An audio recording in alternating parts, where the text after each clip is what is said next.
नमस्कार, मैं राहुल कोटियाल। हफ्ते भर की छुई बात और फसक समेटे हम एक बार फिर से हाजिर हैं अपने साप्ताहिक कार्यक्रम के साथ, जिसका नाम है एक्स्ट्रा कवर।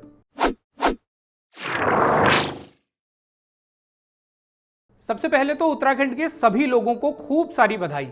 बीते रविवार ऋषिकेश की सड़कों पर पहाड़ी अस्मिता और पहाड़ के सरोकारों से जुड़े मुद्दों पर आवाज बुलंद करता हुआ जो जन सैलाब दिखाई दिया, उसने उत्तराखंड आंदोलन के दिनों को पुनर्जीवित कर दिया।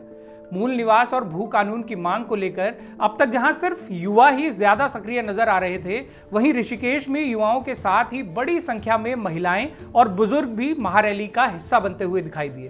प्रदेश भर के लोगों को इस एकजुटता के लिए बधाई और उन हजारों लोगों को विशेष बधाई जो ऋषिकेश की इस महारैली में शामिल हुए। जनता अपने असल सवालों को लेकर अगर ऐसे ही मुखर रहे तो नेताओं की क्या बिसात कि वो जनता को बुथिया सकें।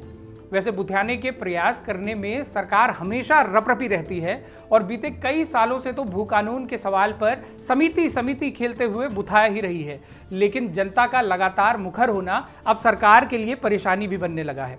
ऋषिकेश में हुई रैली के ठीक पहले भी हमारे सीएम साहब ये कहने को मजबूर हुए कि वो जल्द ही भू कानून लेकर आएंगे। काफी क्यूट बयान दिया उन्होंने, जिसे सुनकर गढ़वाली पखाना याद आ गया कि इन बांध बगतल हिड्दी राती किले हुंदी। भू कानून को पतला कर उत्तराखंड में जमीनों का संकट असल में भाजपा सरकार ने ही पैदा किया और कांग्रेस भी इस दौरान उसके साथ कदम ताल करती रही।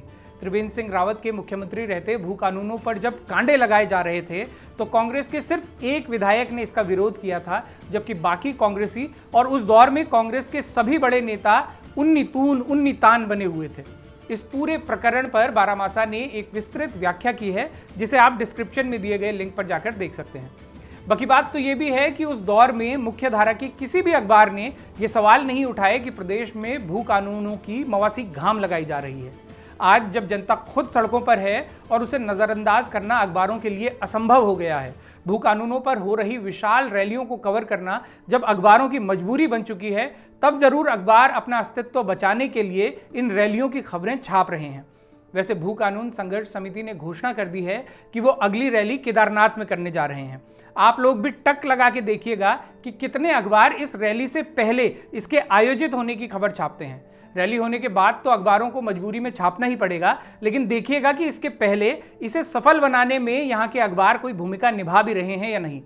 संघर्ष समिति ने यह भी ऐलान किया है कि वो लद्दाख के लिए संघर्ष कर रहे वहां के तमाम लोगों का भी समर्थन करते हैं और आने वाली 2 अक्टूबर के दिन जब सोनम वांगचुक के नेतृत्व में सैकड़ों लोग 1 महीने की पैदल यात्रा पूरी करते हुए दिल्ली पहुंचेंगे तो उत्तराखंड से संघर्ष समिति के लोग भी उनका समर्थन करने वहां शामिल होंगे।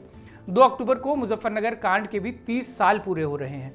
ऐसे में संघर्ष समिति इस मौके पर उत्तराखंड के शहीदों को श्रद्धांजलि देते हुए दिल्ली की तरफ बढ़ेगी और हिमालयी सरोकारों के लिए लद्दाख के संघर्ष में शामिल होगी।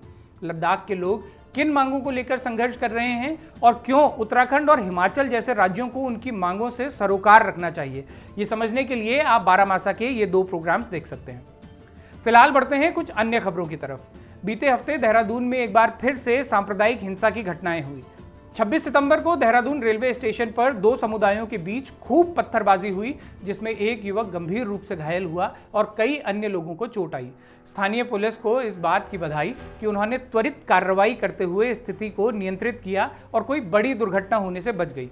इस घटना के बाद विपक्षी दलों के साथ ही जन संगठनों का एक प्रतिनिधिमंडल देहरादून एसएसपी से मिला और उन्होंने पिछले कुछ समय में प्रदेश भर में हो रही ऐसी घटनाओं पर चिंता व्यक्त की।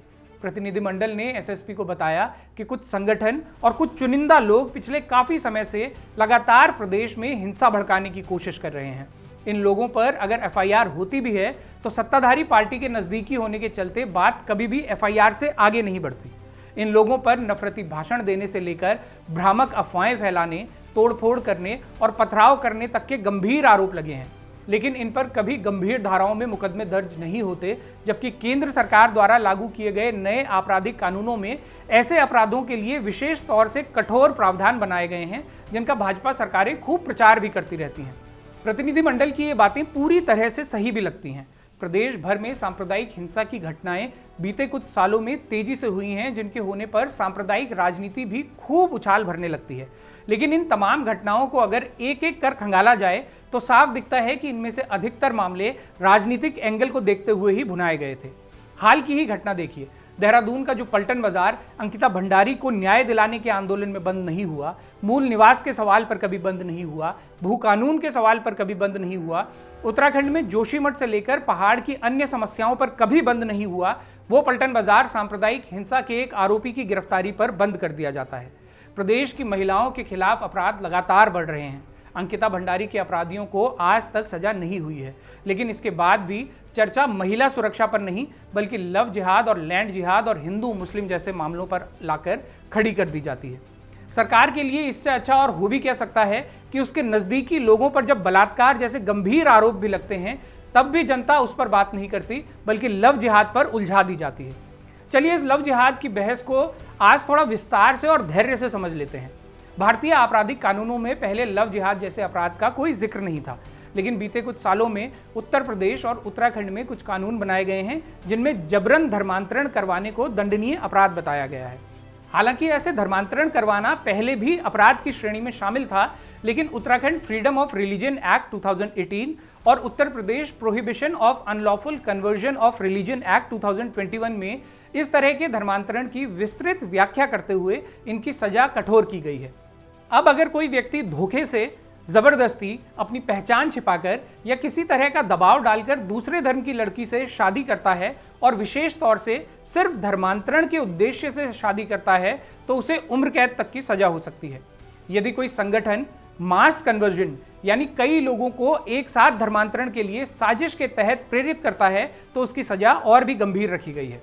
लेकिन असल सवाल यह है कि अगर प्रदेश में कोई भी संगठन इस तरह के लव जिहाद करवाने में सक्रिय है और दूसरे धर्म की लड़कियों को बहला फुसला कर शादी करवाने के काम में लगा हुआ है तो हमारी सरकार, उसका पूरा तंत्र और हमारी इंटेलिजेंस आखिर कर क्या रही है? यदि संगठन के स्तर पर लव जिहाद जैसा अभियान चलाया जा रहा है तो आज तक ऐसे एक भी संगठन का भंडाफोड़ आखिर उत्तराखंड सरकार क्यों नहीं कर सकी?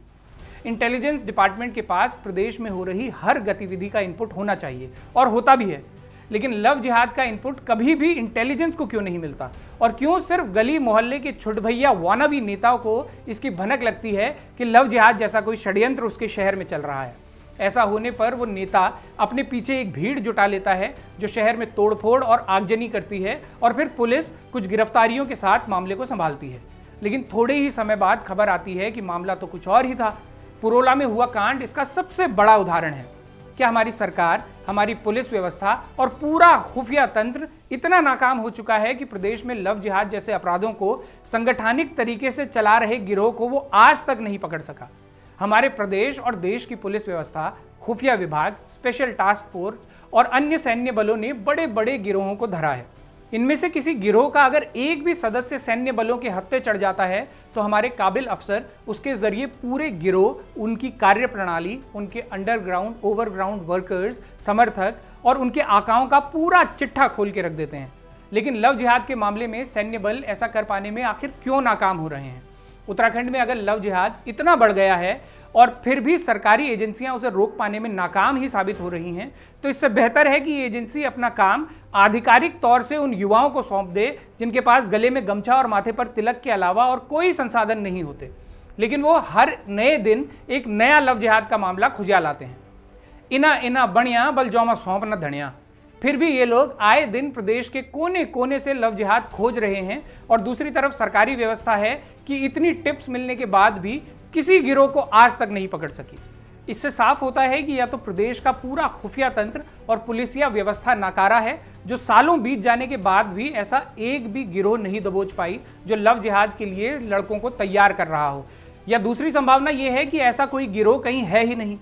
अगर ऐसा है तो सरकार को उन लोगों के खिलाफ सख्त कार्रवाई करनी चाहिए जो ऐसी अफवाह फैला रहे हैं, जिसके चलते कभी देहरादून में तो कभी किसी पहाड़ी कस्बे में आगजनी और पत्थरबाजी तक की नौबत आ रही है। देहरादून के नए डीएम साहब से भी हम अनुरोध करेंगे कि इस मामले को गंभीरता से लेते हुए इस दिशा में काम करें। आईएएस सविन बंसल जब से देहरादून के डीएम नियुक्त हुए हैं उनकी चर्चा चारों तरफ हो रही है। वो लगातार फील्ड पर काम करते हुए नजर भी आ रहे हैं और उनकी रील्स भी खूब वायरल हो रही हैं। देहरादून में शराब के ठेकों से लेकर सरकारी विभागों तक में उनका औचक निरीक्षण चौचक छवि बना रहा है और इसके अच्छे परिणाम भी नजर आ रहे हैं। जनता का उन पर विश्वास बन रहा है और लोग ये भी देख रहे हैं कि उनके काम सिर्फ सोशल मीडिया में भभका बनाने के लिए नहीं बल्कि सच में सकारात्मक परिणाम लेकर आ रहे हैं। ऐसे में उनसे भी विशेष अनुरोध है कि लव जिहाद का भंडाफोड़ करने की दिशा में भी वो काम करें। अगर देहरादून में लव जिहाद के मामले बढ़ रहे हैं तो इस गिरोह का पता लगाएं जो इसके पीछे है, और अगर ये सिर्फ अफवाहें हैं तो उन संगठनों को जरा ढंग से घचोरें जो लव जिहाद के नाम पर अपनी राजनीति ऐसी चमका रहे हैं कि रोजगार से लेकर प्रदेश के तमाम अहम मुद्दे पीछे खिसका दिए जा रहे हैं। बल्कि इसके साथ ही लैंड जिहाद और तमाम तरह के अन्य जिहादों पर भी सरकार को स्पष्टीकरण देना चाहिए कि आखिर वो क्यों ऐसे जिहाद रोकने में नाकाम हो रही है।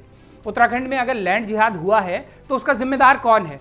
क्या वो भाजपा सरकार नहीं जिसने भू कानून की मवासी घाम लगाते हुए पहाड़ के पहाड़ बिकने के लिए सजा दिए और अब 4 मज़ारों पर बुलडोजर चढ़ाकर ये संदेश देना चाहती है कि वो लैंड जिहाद के खिलाफ काम कर रही है?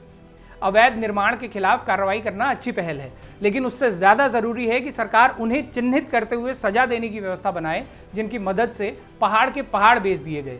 लेकिन होता इसका ठीक उलट है।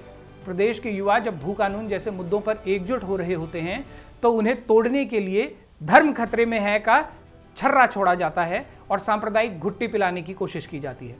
वैसे धर्म के खतरे में होने से याद आया कि धर्म अगर सच में खतरे में है तो पहाड़ के कई हिस्सों में प्रचलित जातिगत भेदभाव के चलते खतरे में है। बीते दिनों उत्तरकाशी के मुखवा गांव में सोमेश्वर देवता की डोली को लेकर सवर्णों और अनुसूचित जाति के लोगों के बीच एक विवाद हुआ। विवाद इसलिए हुआ कि गांव का ही एक लड़का जो अनुसूचित जाति का था, उसके सोमेश्वर देवता की डोली को छूने से गांव के कुछ सवर्णों को दिक्कत थी। हालांकि गांव के सवर्णों का कहना है कि ये विवाद इसलिए हुआ क्योंकि कुछ लड़के शराब के नशे में डोली को उठाना चाहते थे, इसलिए उन्हें रोका गया। लेकिन पहाड़ में जातिगत भेदभाव की बात किसी से छिपी नहीं है। न ही मुखवा गांव में हुई घटना कोई पहली घटना है। पहाड़ में कई जगह अनुसूचित जाति के लोगों से भेदभाव की खबरें आए दिन सामने आती हैं। हमारी आज की पीढ़ी को तो ये समझना चाहिए कि हमारा धर्म अगर खतरे में है तो ऐसे ही भेदभाव वाली कुरीतियों के चलते है। मुखवा गांव के अनुसूचित जाति के लोगों ने चेतावनी दी है कि अगर उनके साथ न्याय नहीं हुआ तो वे लोग सामूहिक रूप से धर्मांतरण के लिए मजबूर होंगे।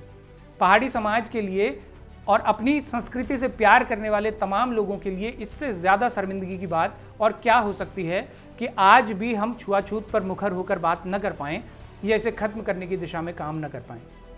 बीते हफ्ते प्रदेश के उन दर्जनों युवाओं ने बारामासा को अपनी आपबीती भी भेजी जो लंबे समय से अपनी नियुक्ति की प्रतीक्षा कर रहे हैं और जिनका धैर्य दिनों दिन कमज़ोर हो रहा है। वन आरक्षी भर्ती 2022 की प्रतीक्षा सूची में शामिल ये 160 युवा इसी असमंजस में हैं कि फाइनल रिजल्ट घोषित हो जाने के महीनों बाद भी आखिर इन्हें नियुक्ति क्यों नहीं मिल पाई।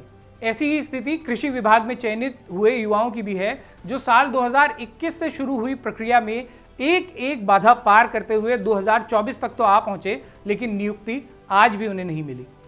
धामी सरकार का सूचना विभाग और सलाहकार मंडल चूंकि एक्स्ट्रा कवर बड़े ध्यान से देखता है तो उनसे आग्रह है कि सरकार बहादुर को ये सकारात्मक सलाह दें कि इन युवाओं को नियुक्ति देने में वैसी ही तेजी लाई जाए जैसी विधायकों के वेतन बढ़ाने में लाई गई थी। इससे आपकी ही सरकार को समर्थन मिलेगा। वैसे इस हफ्ते मुख्यमंत्री जी के सोशल मीडिया हैंडल से एक अच्छी तस्वीर भी सामने आई कि यात्रा मार्ग में घायल हुए लोगों को हेलीकॉप्टर की मदद से ऋषिकेश एम्स पहुंचाया गया। नेताजी को दिन में 10 चक्कर घुमाने वाले हेलीकॉप्टरों में से कुछ अगर आम जनता के लिए भी काम आए तो ये अच्छी बात है। वैसे ऐसी ही एक अच्छी घोषणा उन्होंने कुछ समय पहले भी की थी कि प्रदेश के दूरस्थ इलाकों में गर्भवती महिलाओं को भी हेली सेवाओं का लाभ दिया जाएगा। लेकिन बिजोग ऐसा पड़ा हुआ है कि सारी अच्छी घोषणाएं बस भविष्य काल में होने तक सीमित रहती हैं, जबकि असल में प्रसव पीड़ा में अस्पताल पहुंचने से पहले ही दम तोड़ती महिलाओं की तस्वीरें आए दिन किसी न किसी गांव से सामने आ ही जाती हैं। सरकारी हेलीकॉप्टर अगर अपने कुल एयर टाइम का 10-20% भी प्रदेश की आम जनता को स्वास्थ्य सुविधाएं देने के लिए काम आने लगे तो यकीन मानिए नेताजी, हेली सेवाओं का ऐसा उपयोग आपके हवाई निरीक्षण करती रील से कहीं ज्यादा कारगर होगा। तो ये था इस हफ्ते का एक्स्ट्रा कवर। आपको ये कार्यक्रम पसंद आया हो तो इसे शेयर जरूर कीजिएगा और इसके साथ ही बारामासा को मजबूत करने के लिए चैनल की पेड मेंबरशिप या सुपर थैंक्स का बटन दबाकर हमें सहयोग कीजिएगा। अपने सुझाव, प्रतिक्रिया या एक्स्ट्रा कवर से निकलती कोई खबर अगर आप हम तक पहुंचाना चाहते हैं तो इस मेल आईडी पर लिख भेजिए। अगले हफ्ते फिर से होगी मुलाकात। तब तक के लिए सिमनिया, पहलाग, नमस्कार।